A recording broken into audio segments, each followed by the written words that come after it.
The city lights glistened through the floor-to-ceiling windows of Solace Tower, that grand high rise in the heart of Seraph City, where Ethan Ross had laid his head to rest after yet another monotonous day at the office. He never suspected that a vast and otherworldly revelation would soon unfold before him. His life, so modest in ambition and so neatly arranged, was about to unravel with the turning of time itself. Nara, his alien housekeeper from the Celora race, was no ordinary helper, and on that fateful morning, at precisely 3:33 a.m., Ethan would come face to face with a truth that would change everything. Not just for him, but for the entire city, perhaps even for worlds beyond. He was jolted awake by an odd sensation, as though gravity had shifted or time had splintered, a fleeting pressure that made his heart skip a beat, and a sharp intake of breath reminded him that he was unwittingly holding it. The glow of the neon-lit skyline cast a faint luminescence across the dark interior of his apartment, revealing a silhouette, slender yet taut with some indefinable strength, hovering above his bed. It was Nara, perched in midair, her cat-like eyes gleaming with an uncanny intelligence, her lithe form poised as though suspended by invisible strands of cosmic energy. The vacuum of silence that accompanied her presence was uncanny, as if the world itself had paused. For a moment, he thought he was still dreaming, but the adrenaline racing through his veins assured him he was wide awake. He was fully conscious, and what he witnessed was no vision born of fatigue. Nara, caught in the act of manipulating something intangible, looked upon him with surprise.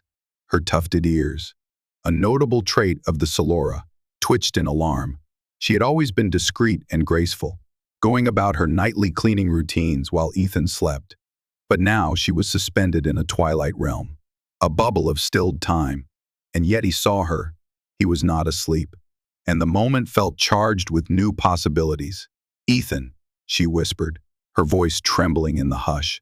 "This should not be possible. You should not be awake, nor conscious." In this halted fraction of time, her eyes flicked anxiously to the clock on his nightstand. It displayed 3:33 a.m., but the digits seemed to flicker oddly, as though pressed between the pages of time's half-turned manuscript. The city lights beyond the window were strangely static. The usual dance of passing hovercars seemed frozen, like a painting that had captured motion and then drained it of life. He tried to speak, but an overwhelming sense of awe pressed upon his tongue, halting his words. Eventually, he managed a single syllable that rose in a hushed, quavering tone. "Nara." She blinked in relief at his recognition, and slowly descended until her feet brushed the floor. The hush in the air was thick, but as her boots touched the sleek marble tiles, a gentle hum seemed to spread across the room, like a machine spinning down from an accelerated pace. A wave of dizziness swept through Ethan, as he felt time's normal flow struggle to reassert itself. The second hand of the clock began to tick once more. The city beyond blinked back into motion, and the hush that had enveloped them ebbed away. It was then, in the stark glow of moonlight, that Ethan realized this was no mere strange dream, no hallucination conjured by overwork. Nara was indeed alien. Her features were reminiscent of a cat-like grace, subtly pointed ears, eyes with vertical pupils, and slender limbs that moved with preternatural fluidity. Yet she wore the same caretaker's uniform he always saw, a simple garment provided to Celora employees, complete with the insignia of their service bureau. But she possessed a power that defied understanding, a manipulation of time, or at least some aspect of it. "Nara," Ethan repeated, his voice stronger now. What just happened?" The Celora woman cast her gaze downward, her ears flattening against her short, silvery hair in a show of contrite embarrassment. "I'm sorry," she said softly. "I never intended for you to see this. I usually perform my cleaning in these time pockets, as you might call them, halting or slowing the flow so I can be efficient, so I can be unobtrusive. But no human is ever supposed to witness it, nor remain conscious when time is stopped." He stared at her, his breath shallow. "Then why?" How can I see you right now? How is this possible? She stepped closer, and a sense of subdued reverence crept into her posture. I do not know, she answered, carefully. For in all my years of service, I've never encountered a human who remained awake in a time bubble, let alone capable of speaking to me while it was active.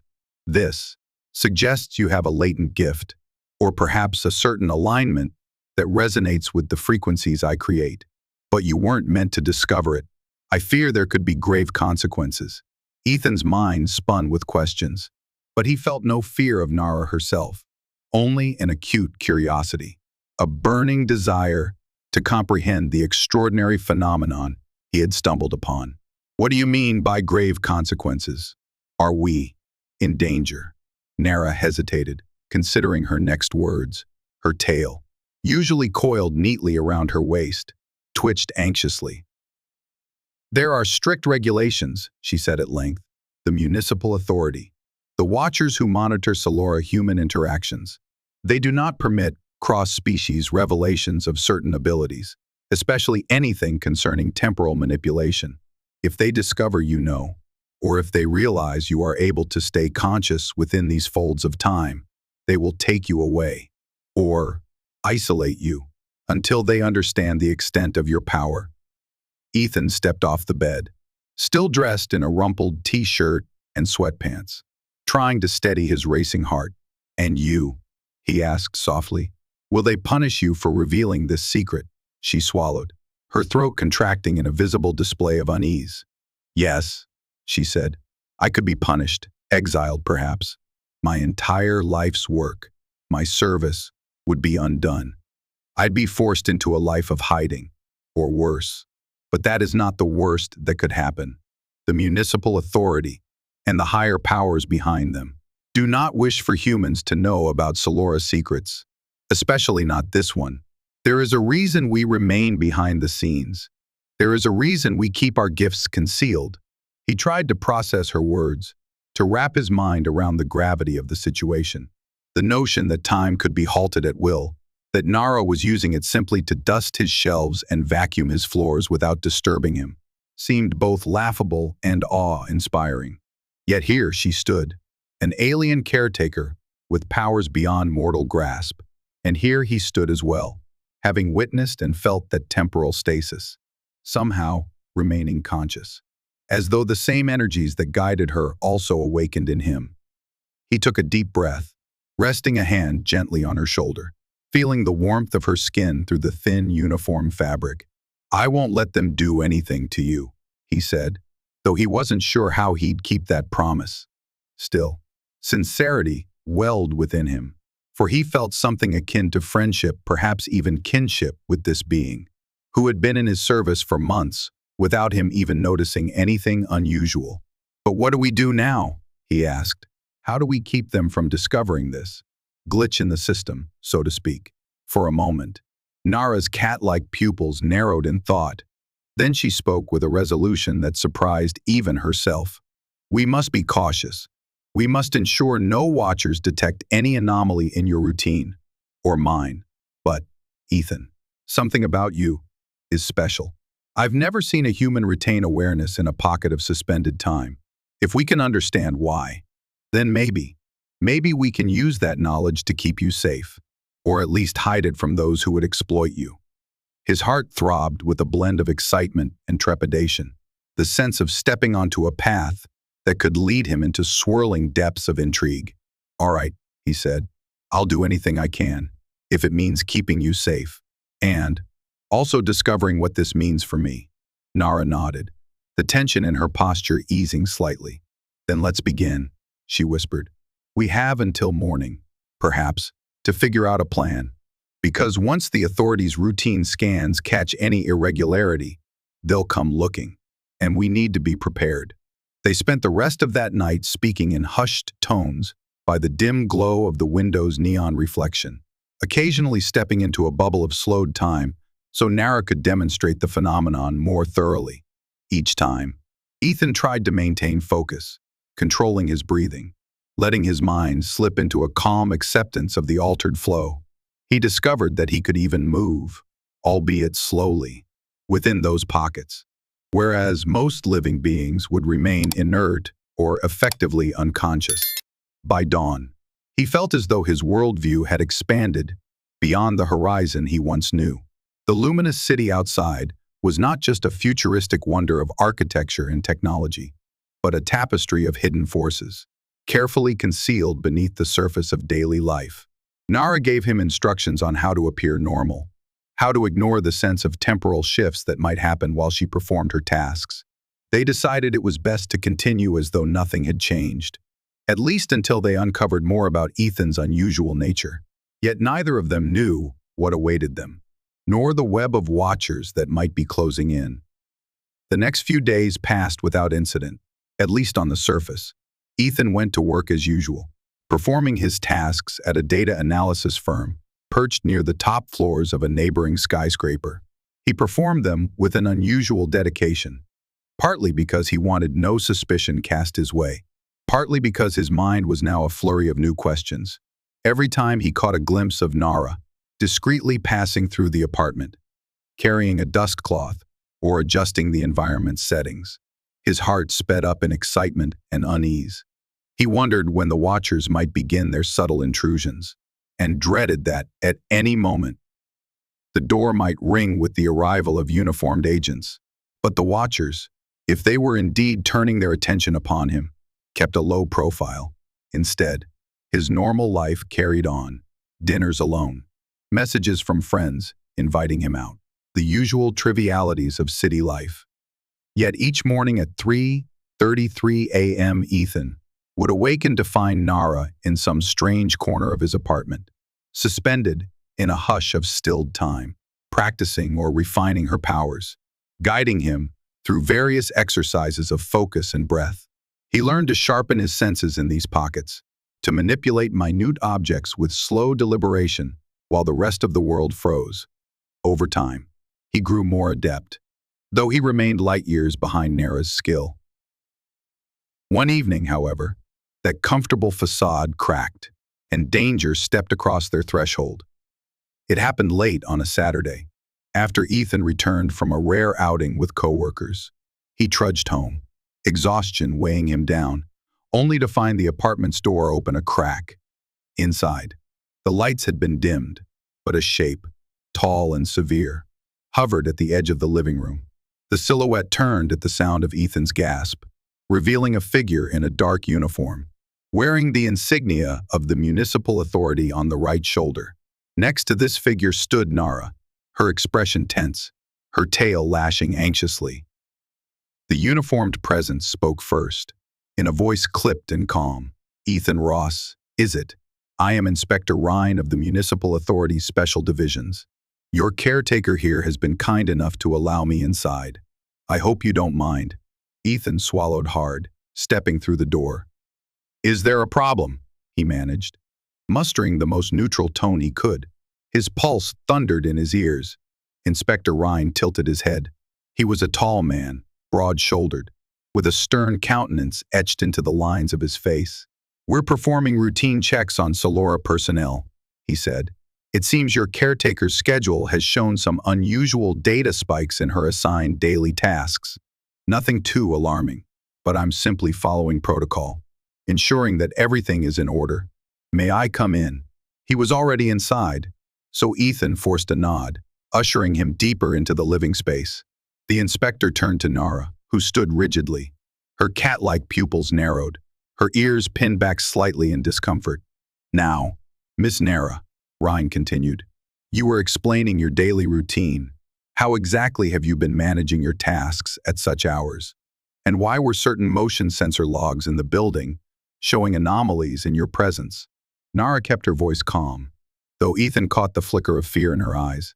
"I sometimes wake early," she said, "to tidy the apartment before Mr. Ross rises. I find it efficient to be thorough when the city is quiet.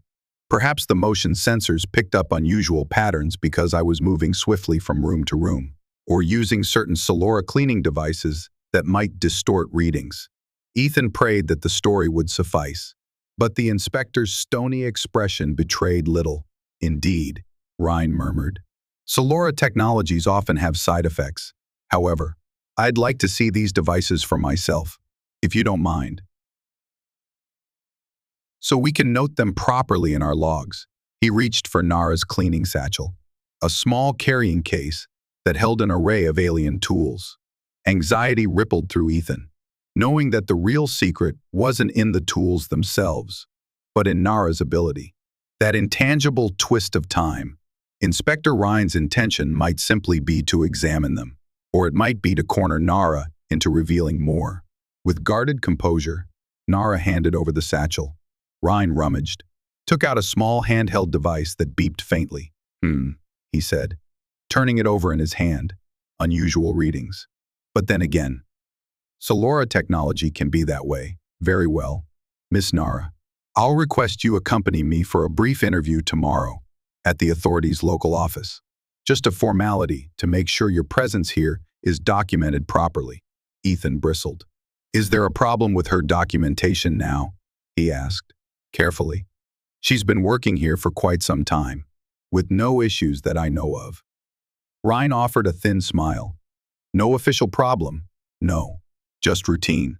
We pride ourselves on thoroughness, and it's not every day that motion logs produce such curious spikes, even if they're easily explained. He closed the satchel and handed it back to Nara, then gave the apartment a slow, sweeping glance. Lovely home, Mr. Ross. We will be in touch. Then, without further fanfare, Inspector Ryan let himself out, the door clicking shut behind him with an ominous finality. Nara let out a trembling sigh, and Ethan exhaled, realizing he had been holding his breath. That's it, Nara whispered, eyes wide. They've noticed something. Maybe only a faint irregularity, but it won't end here. They'll keep digging, reviewing the logs. It's only a matter of time before they trace my time manipulations, or your unusual involvement in them. Ethan ran a hand through his hair, tension gnawing at him. Then we need to be ahead of them, he said. Maybe we can find out more about how the authority monitors these powers, or if there are others like me, others who have also awakened to the ability to remain conscious in your time pockets. We can't just wait for them to come and spirit us away. Nara nodded firmly, her tail swishing with sudden determination. Agreed. We must learn more about your gift and about the hidden structure that enforces these constraints. There may be a place underground, so to speak, where outliers, both Celora and human, gather to avoid the authority. I've only heard rumors. But if there are others like you, that might be where they've gone. Hope flickered in Ethan's chest. Then let's find them, he said, before Inspector Ryan finds us. Under the neon veneer of Seraph City, 1,000 secrets thrived in the shadows. It was a place of gleaming spires and floating walkways. But beneath that grandeur lay a labyrinth of older structures, side streets, utility tunnels, and forgotten passages from earlier eras of urban expansion. Nara and Ethan ventured forth into this underbelly, guided by half-whispered directions from Celora acquaintances of Nara's, gleaned from cautious inquiries. They walked through winding passages where the fluorescent lights flickered, revealing graffiti in alien scripts, and where the low hum of city machinery was incessant, like the throbbing heart of some giant beast. Occasionally, they slipped into a slowed pocket of time, allowing them to move swiftly past watchful eyes. Every time they did, Ethan's proficiency grew.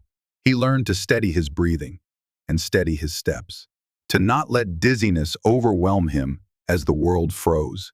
Yet they dared not linger too long, for fear that the municipal authority might have ways of tracking such anomalies. At last, they came upon a discreet hatchway in the lower industrial district, an unassuming metal door set beneath the foundations of an abandoned warehouse. Nara rapped a complex rhythm on the door, and after a tense silence, it slid open a crack. A pair of pale eyes peered out, belonging to a Celora with a scar across one cheek. The voice was low, tinged with suspicion. "What do you want?" he asked, flicking his gaze from Nara to Ethan. "Humans are trouble, especially now. Go away." Nara stood firm. "We have reason to believe he's an outlier. He can remain conscious in folded time. I've seen it with my own eyes. We need help. Sanctuary. We've nowhere else to go." A long pause followed. Then the door eased open further, revealing a dim corridor. Beyond, lit by faint overhead strips. "Come in, quickly," the scarred Celora said. "But if this is a trap, I'll make certain you regret it." They slipped through, hearts pounding. Beyond the corridor lay a sprawling warren of chambers, makeshift living quarters, workshops of salvaged parts, a sort of hidden settlement that seemed to house all manner of exiles, outcasts, those who had reason to hide from the city above. Humans and Celora mixed freely here, some wearing the scuffs of a hard life, others bristling with quiet vigilance. The sound of hushed conversation and the faint hum of generator power underscored a sense of tense camaraderie. A woman with striking red hair stepped forward, her eyes measuring Ethan with keen interest. "You say he can remain conscious in a suspended timeline," she asked Nara. "Is he stable?" Nara answered. Carefully, "He's stable. Yes, just new to all this. He discovered my abilities by accident. But instead of falling unconscious like normal humans, he remained fully aware. We're being watched by the authority now, and we need guidance, allies." The red-haired woman introduced herself as Helena. She led them deeper into this subterranean realm, through winding corridors that smelled faintly of damp metal and stale air. At length, they arrived at a broader chamber, part lounge, part meeting hall. Around a worn circular table sat a handful of individuals, some Celora, some human, even a few from other lesser-known species that had immigrated to Seraph City over the decades. They looked up as Helena guided Ethan and Nara forward. "Introduce yourselves," Helena said. "Tell them your story." And so Ethan spoke, haltingly at first, describing his life above ground, how he'd discovered Nara's secret, how he'd found himself able to remain lucid in the folds of manipulated time. Nara added her perspective, explaining how she'd used these powers discreetly for household tasks, how the municipal authorities' laws forbade such revelations to humans, how the dreaded Inspector Rhine had begun sniffing around. The small gathering listened intently, exchanging glances of interest or concern. When Ethan finished, a tall Celora with eyes the color of emeralds, who sat at the far end of the table, spoke in a low, melodic tone. "You're not the first human we've encountered with a peculiar resonance to Celora time manipulation," she said, "though such humans are exceedingly rare. We call them outliers because, in effect, they exist on the fringes of normal space-time. We don't fully understand why, but it's believed they share some harmonic frequency with the Celora or with the universal energies we tap into." Ethan's pulse raced. "So, you mean there are others like me?" he asked, leaning forward with eager desperation. "Or there were," said the emerald-eyed Celora, "but the authority has been very effective at disappearing them whenever they surface. Some ended up here, or in other hidden enclaves. We teach them to hide, to protect themselves, to hone their gifts in secrecy. For if the authority or the powers behind them gain control of this phenomenon, it would tip the balance of power irreversibly." Helena exhaled, leaning back. "We've long suspected that the authorities' watchful eye has a deeper agenda. They're not just about public safety. They want to harness or suppress anything that might destabilize their hold on society. The capacity to freeze or slow time is immense. Imagine the strategic advantage in warfare, policing, oppression. They can't risk letting that slip from their control." A chill rippled through Ethan. He thought about how easily Nara could slip through a moment in time, how unstoppable an agent might be if properly trained. "What can we do?" he asked, his voice hushed. The scarred Celora, who'd let them in, spoke up from a corner, arms crossed over his chest. "We formed a network, small but steadfast, to keep outliers and Celora practitioners out of the authorities' grasp. But it's not enough. We've been trying to find a way to reveal the truth, to break the conspiracy wide open, so the public understands what's being hidden from them. It's risky. We fear that if we fail, the crackdown will be brutal. We'll lose everything." Nara squeezed Ethan's arm gently, a silent gesture of solidarity. He swallowed, turning to face the group. "If there's anything I can do to help, I will," he said. I refuse to let them lock me up as some kind of test subject. And I refuse to let them punish Nara for the crime of simply cleaning my apartment with a gift she's always had. A murmur of approval passed among the outcasts, but the tension remained palpable. At length, Helena nodded. "We'll show you what we've discovered," she said. "Come, see for yourself. Then decide." She led them to an adjoining chamber. Rows of battered consoles flickered with data streams. Lines of code and city surveillance feeds splayed across multiple screens. A handful of figures worked diligently at the terminals, scanning the streams for signs of outlier detection squads, for patterns of time, anomalies that might betray either friend or foe. On one large screen, an outline of Seraph City glowed in miniature, colored lines pulsing to indicate areas of heightened authority presence. "This is our eye," Helena explained. "We keep track of movements above, intercept certain transmissions.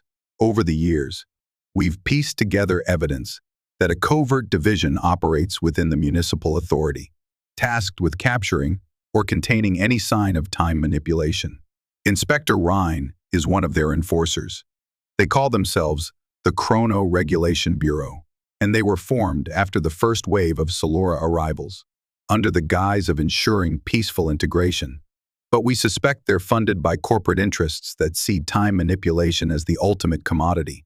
If they can replicate or control it, they can dominate everything finance.resource acquisition, even politics." Ethan felt a knot forming in his stomach. "So, we're up against something massive," he said quietly. "An entire apparatus designed to keep people like Nara and me from living freely." Nara's ears flattened, but then she lifted her chin, resolve gleaming in her cat-like eyes. "Then we must stand against them," she said. "Not just for ourselves, but for all Celora, all outliers, everyone who might be taken advantage of by such power. I never wanted my gift to be used for nefarious purposes. It's meant to be a personal skill, an art that helps me move harmoniously through the flow of existence. Now it's being twisted into a tool of control." The scarred Celora nodded. "That's why we hide here and wait and plan. Some among us want to make a grand move, a direct confrontation. Others believe infiltration and sabotage from within would be more effective. But with each passing year, the Bureau tightens its net, and soon, we fear there will be no place left to hide." Helena tapped a console, pulling up a schematic of a towering edifice in the heart of the city. "This is the Chrono Regulation Bureau's headquarters, disguised as a standard municipal authority building. Every major time-related project or artifact is funneled there. We've reason to believe they've also started housing captive Celora in sub-level labs, draining them for knowledge or forcing them to demonstrate their powers under duress. If we could get inside, if we could expose what they're doing to the public, we might spark outrage, enough to cripple their stranglehold. The question is, how?" Ethan looked at the plan on the screen, then at the hopeful, wary eyes of those around him. He realized how far he'd come from the ordinary life he'd known just weeks before. Now, he was standing on the brink of a destiny he couldn't have imagined, one that might reshape the city, perhaps even the future of Celora human relations. He inhaled, steadying himself. "We break in," he said quietly. "We find whatever proof we can that the Bureau is performing these illegal experiments. Then we broadcast that proof to the entire city, maybe even beyond. If we succeed, we expose them. If we fail," he trailed off. "The consequences unspoken but clear." Helena nodded, meeting his gaze with determination. "Yes," she said. "That's the idea. We've been building toward it for some time, gathering resources, intelligence, allies. Your presence, Ethan, may tip the scales, for you have a foot in both worlds. You're human, but you resonate with Celora time fields. You can slip past security measures that might be designed only for Celora. And you, Nara, are skilled in these pockets of manipulated time. Together, you might accomplish what we alone could not." The group murmured in cautious agreement. Some looked at Ethan with a flicker of hope, others with lingering doubt. wondering if an untested human could truly stand against the might of the authority. But Nara placed a hand on his shoulder, her confidence in him shining through. "We'll do it," she said. "Tell us where to begin." Under cover of an artificial night in the labyrinthine underbelly of Seraph City, the coalition formed its plan. Teams were dispatched to gather final bits of intel, to secure safe passage routes, to coordinate with sympathetic insiders who could open certain doors or disable certain cameras at critical moments. Meanwhile, Nara guided Ethan through more rigorous training in the manipulation of time pockets. He learned to expand the bubble just enough to encompass 2 or 3 people, so they could move in concert while the rest of the world froze. The effort was staggering, often leaving Ethan with splitting headaches. But with Nara's patient tutelage, he improved day by day. He discovered that controlling one's breath was pivotal, and even inhalation, followed by a measured exhalation, like a silent lullaby to coax the universe into a gentle hush. Within these bubbles, sight and sound warped in odd ways, reminding Ethan of the hazy recollection one experiences upon waking from a vivid dream. Objects glowed with a faint aura, as though each possessed an echo of time itself. Moving too quickly would shatter the bubble or cause a wave of disorientation. So they had to adopt graceful, almost dance-like steps to traverse the stilled world. Nara showed him advanced methods to anchor the bubble, harnessing the subtle vibrations of technology or natural energies to maintain stability. In turn, Ethan's mind opened to new realms of perception, a slow awakening of a gift that had lain dormant all his life. In quiet moments, he wondered what would have happened if he'd never caught Nara mid-clean, if the path of his life would have remained ordinary, unremarkable. But as his heart pounded with the thrill of each practice session, he understood he would never turn back. Not now. Finally, the night of their infiltration arrived. The hidden cell had identified a perfect window 3 consecutive hours where certain security protocols at the Bureau's HQ were in flux due to a routine system update. During that gap, sensors would be offline or in a low sensitivity state, giving them a slim chance to penetrate the building's sub-level labs. With carefully forged ID passes, they would pass through the main gates under the guise of maintenance staff. From there, they planned to slip into a time bubble to bypass the deeper security stations. With luck, they would find the captive Celora, gather tangible evidence, and transmit it to the city's largest media outlets. As Ethan and Nara prepared to leave, Helena met them in a dim corridor of the underground refuge. She placed a small disc-like device in Ethan's hand, telling him it was a data collector that would automatically interface with the Bureau's systems once they reached the restricted areas. "Plug this into a console or data port," she instructed. "It'll copy everything we need. Once it's done, get out." "We'll coordinate the broadcast from here," Ethan nodded, slipping the disc safely into an inner pocket. His palms were clammy, adrenaline buzzing in his veins, but Nara's calm presence fortified him. She placed a reassuring hand on his shoulder, those vertical pupils gleaming in the dim light, and he took a steadying breath. "It's time," she said. Atop the towering Bureau building, the night sky pulsed with neon. Flying vehicles passed overhead in steady streams, and the hum of city life was inescapable.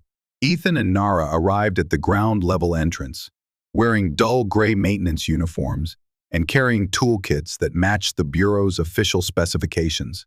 2 other members of the underground network accompanied them, each prepared to peel off at different corridors to create distractions if needed.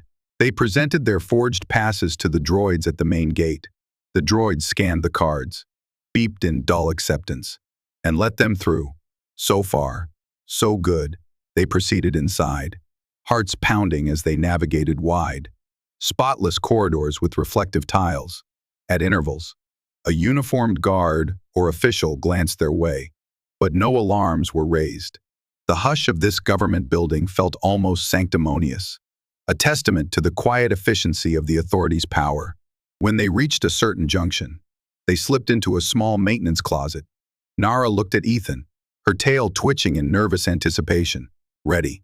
Ready," he breathed. Together, They concentrated, pulling a hush over the corridor beyond. Time slowed to a crawl, then stopped for everyone but them. They eased the door open. Outside, a passing guard was caught mid-step, suspended in place. They stepped around him carefully, like dancers in a world turned to glass. It was eerie, exhilarating. Ethan felt that familiar dizziness, but pushed through it, focusing on the mission. They moved with painstaking caution, mindful not to bump into obstacles or make any sudden moves that could fracture the bubble. Overhead lights still flickered, but at a near imperceptible rate, as though each second was an eternity. Together, they advanced deeper into the labyrinth of restricted corridors. At last, they reached an elevator bank leading to the sub-level floors. A digital panel demanded clearance. Nara withdrew a small hacking device, an alien gadget shaped like a slender rod, and inserted it into the panel's slot. Energy pulsed softly, and the doors slid open. They stepped inside. The real challenge began. They had to release time briefly so the elevator could register their button press and carry them down. Refreezing time within an active mechanical system was a gamble, but they had no choice. With a mutual nod, they let the bubble dissolve. The hush vanished, replaced by the quiet hum of the building. They pressed the sub-level code, hearts pounding. In those few seconds, the elevator's sensors detected only normal usage, or so they hoped. As the elevator descended, Nara whispered, "If we encounter a security checkpoint, we'll have to freeze time again, quickly." Ethan clenched his fists, ready for anything. The elevator doors slid open onto a stark corridor lined with reinforced doors. It looked more like a research facility than a standard government office. Fluorescent lights buzzed overhead. They stepped out cautiously. Almost immediately, an alarm beeped, and a security turret swiveled at the far end of the corridor, scanning for unauthorized personnel. "Now," hissed Nara. Ethan exhaled, focusing every fiber of his being. Again, the hush descended. The turret froze mid-rotation. The beeping alarm became a low, drawn-out drone. They skirted along the side of the corridor, avoiding the turret's line of fire, stepping carefully past the lens of a security camera, which hung motionless above the door. The tension in Ethan's chest was nearly overwhelming. One misstep could shatter the bubble, or prompt a system override. They made their way to a lab door labeled Temporal Studies. The lock glowed with an electronic shimmer, and Nara repeated the process of hacking the panel. Each second felt like a marathon, her device pulsing in slow motion. Finally, the door clicked open. They slipped inside, releasing the bubble just enough to avoid interfering with the delicate technology within. What they found in that lab froze Ethan's blood. Rows of glass chambers lined the walls, each containing a Celora subject in a state of forced sedation. Tubes and wires connected their bodies to humming machinery, the lights blinking in patterns that spoke of advanced medical or experimental procedures. One Celora female, eyes half-lidded in drowsy pain, looked up as Ethan and Nara approached. The sight of them, clearly not staff members, sparked a faint glimmer of hope in her gaze. Nara's voice caught in her throat. There, draining them, collecting data, maybe even siphoning temporal energy directly from their minds. This is monstrous. Ethan fought the urge to smash the machinery in rage. Instead, he pulled out the data collector Helena had given him. He located a central console near the largest set of monitors, plugged the disk into a port, and watched as lines of code scrolled across the screen, copying the Bureau's darkest secrets. A part of him wondered how many people in the city above had any inkling that this abomination was happening right beneath their feet. While the device did its work, Nara hurried to the glass chambers, checking the sedation levels. She hissed in frustration.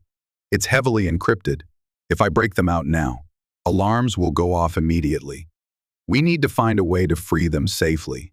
Ethan checked the progress bar on the console, only 45% complete. Time was of the essence. "If we freeze time," he said, "could we move them out of here before the alarms register?" Nara exhaled sharply. "It would be risky. We'd have to keep the bubble stable around multiple bodies, and we're not certain how the sedation equipment would react in a stilled timeline." We could harm them if we do it incorrectly. Also, we'd need a route out, and the moment we unfreeze time, the Bureau's systems might detect the missing subjects.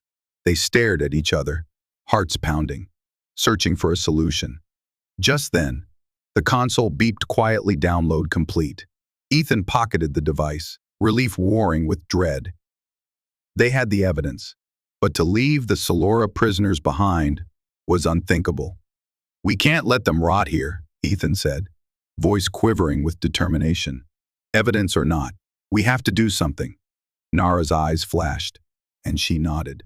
Together, they worked at the console, scanning for an override to the sedation chambers. Eventually, Nara isolated the subroutine controlling the locks. She manipulated the code, jamming the sedation input at the lowest safe dose, enough to prevent immediate shock when the tubes were removed.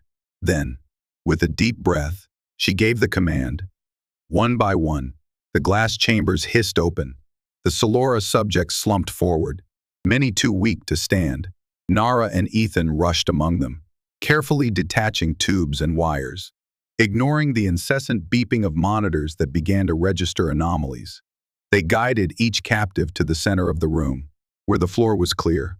The lights overhead flickered dangerously, as though the building systems had recognized a major breach. Ethan pressed a control panel near the door, sealing it shut, buying them precious seconds. Then he looked at Nara. We'll have to do it, he said. Time freeze them. Move them as best we can, and pray we have enough strength to maintain the bubble. Nara inhaled, focusing her will. Together, she said, her hand gripping his. Concentrate on the hush. Steady your breath. We'll create a wide radius, envelop them all. Then we guide them out. Once we're outside the building's main security perimeter, we can let the bubble dissolve and hide in the city. Our allies will be standing by to help. Ethan steeled himself. The hush had never been attempted on this scale before. Not by them. Not with so many vulnerable subjects. But it was their only chance. Let's do it, he murmured. On 3, they counted in unison, breathing in. At 3, they exhaled, letting the hush engulf the lab. The alarm klaxon stretched into a slow drone. The flickering lights nearly stopped. The newly freed Celora, still conscious but heavily sedated, remained half limp, neither fully awake nor fully asleep, caught in the bubble's stasis. With measured care, Ethan and Nara guided them, step by excruciating step, toward the door. Each footfall felt like crossing a gravity well, but they persisted. In the corridor, the turret was locked in mid-rotation, a swirl of guards half-turned, alarmed expressions frozen on their faces. Ethan marveled at the surreal tableau, fear and determination mingling in his chest. They pressed the elevator button, waiting in breathless tension as the doors parted in near-static motion. Somehow, they herded the group of half-dazed Celora inside, bundling them in carefully. The biggest challenge was maintaining the hush while operating the elevator. But Nara used a subtle trick, letting just enough time seep in so the elevator recognized the command, then reasserting the bubble. It was as though they were weaving a tapestry from threads of time itself, an incredibly delicate dance. At the ground floor, they repeated the process, slipping out into the main lobby. The few staff present were caught mid-shout, mid-run. Alarm lights were frozen in place. Carefully, Ethan and Nara guided the freed Celora outside, into the open air of Seraph City's street level. Each step tested the limits of their stamina, but the resolute fire in their hearts pushed them onward. Once beyond the gates, in a dark side street, they collapsed the bubble.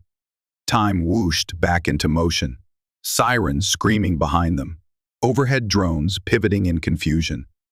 But by the time the building's security recognized the escape, Ethan, Nara, and their newly liberated charges had vanished into the labyrinth of side alleys and underground passages, guided by the waiting members of the hidden network. Pandemonium broke out in the city the next morning.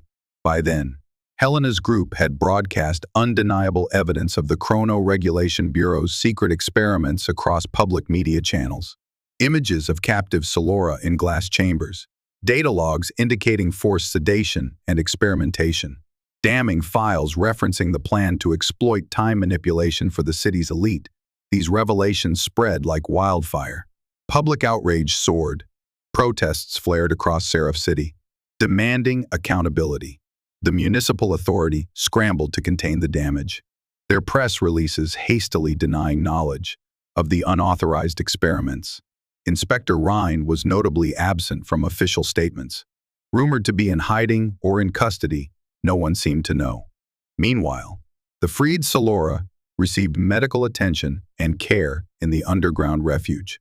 Their stories, once they regained full coherence, further incriminated the Bureau. They spoke of repeated tests, of attempts to force them to harness temporal energies for lethal or invasive uses. They confirmed that the same fate awaited any human discovered to share that resonance. Just like Ethan, public sentiment, which had largely accepted the Celora as benevolent guest workers, now turned sharply against the idea that any authority could exploit them so cruelly. Ethan watched these developments unfold from a hidden vantage, a cramped but safe room deep in the underground network. He was exhausted from the night's ordeal, but a pulse of exhilaration still coursed through him.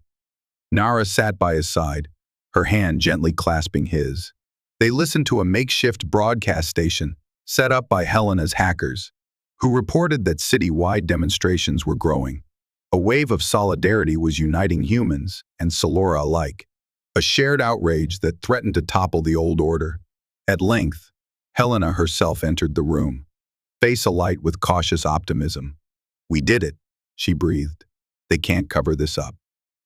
More and more people are calling for a full investigation. The City Council has convened an emergency session. They're suspending the Bureau's activities pending an inquiry. Word is that several high-level officials have already resigned or been placed under arrest. Ethan felt tears prick his eyes. "So it's over?" he asked. "They won't hunt us down anymore." Helena's smile was tempered with realism. "Not necessarily over. There will still be loyalists. Pockets of the old power structure that won't give up quietly. We must remain vigilant.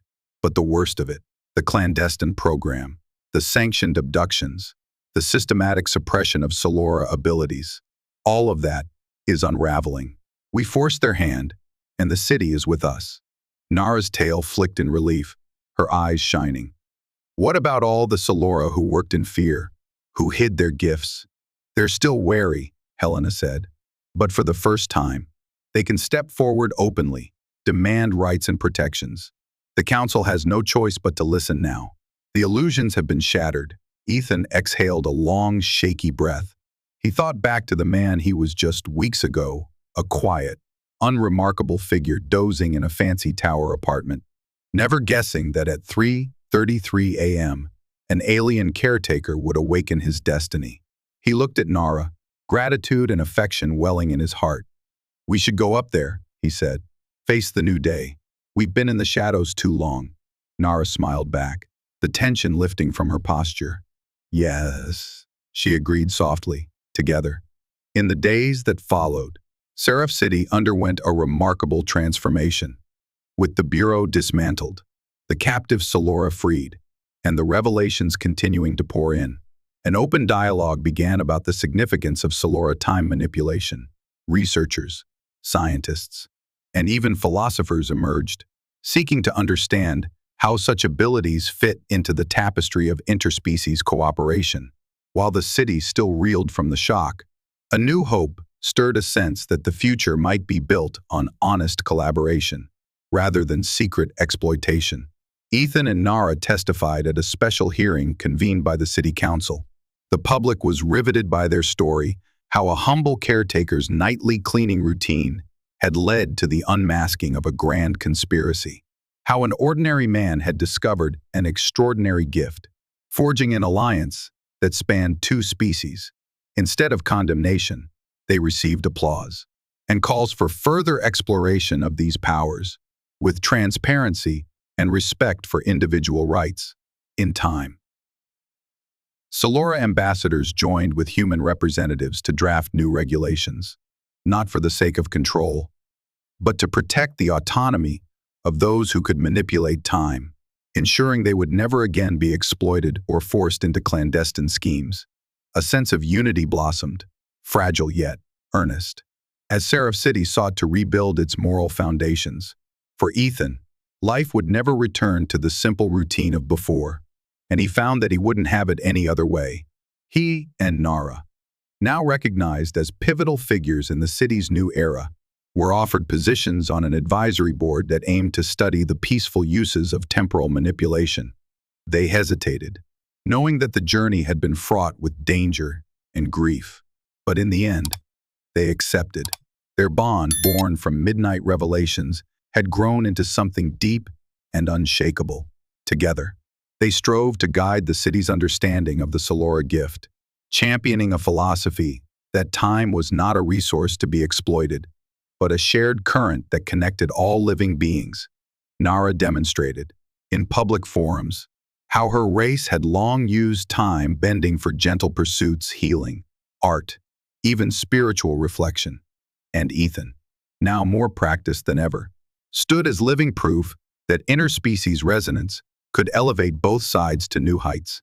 They never forgot the shadows from which they had emerged, nor the captives they had freed, nor the watchers who had once threatened them. Yet, as they walked hand in hand through the reawakened streets of Seraph City, among throngs of hopeful onlookers cheering the dawn of a new chapter, they allowed themselves to believe in a better tomorrow. One evening, they returned to the Solace Tower apartment that had once been the stage for their clandestine encounters. Though the city was still noisy with celebrations and ongoing protests, the interior was quiet. Ethan gazed out at the skyline through the floor-to-ceiling windows, remembering the moment he first woke to see Nara hovering above him. Time halted, his world on the brink of change. She stepped up beside him, tail curling in a soft arc. "We've come so far," she whispered, her voice warm with gratitude. "I never imagined we'd stand here so freely." He turned to her, heart full. "All thanks to a moment in time that shouldn't have been possible," he replied, "and yet was. Maybe that's what life is, strings of impossibilities that become real, if we only dare to see them." Nara smiled, leaning her head against his shoulder. They looked out across Seraph City, whose lights shimmered like stars descending from the heavens. In that luminous panorama, they saw not just glass towers and neon lines, but the radiant connections that bound a community awakening to its shared potential. And so, with the hush of night embracing them, they welcomed a new era, one guided by collaboration instead of control, by compassion instead of secrecy. The flow of time itself seemed to pulse with promise, ready to be explored by a city that had, at last, opened its eyes to wonder. Under that shimmering sky, Ethan and Nara stood together, their bond unbreakable, their hearts at peace, as Seraph City forged a future where even the impossible could be achieved in the bright, shared light of day.